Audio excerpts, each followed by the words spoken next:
Main reason. Super. To finish with Bezawada అనగానే మీకు ఏం గుర్తొస్తుంది సార్?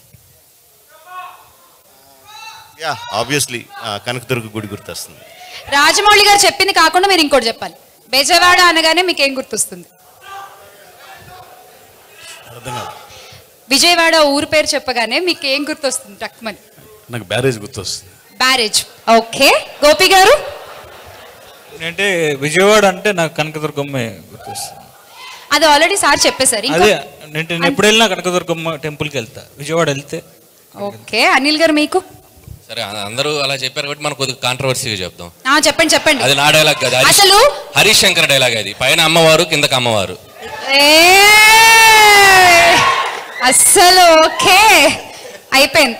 ఈ మధ్య ప్రతి ఈవెంట్ లో డాన్స్లు ఉన్నాయని ఇవాళ మీతో డాన్స్ చేయించలేదు తెలుసా నేను.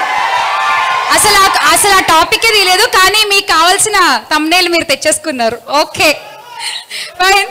సో విజయవాడ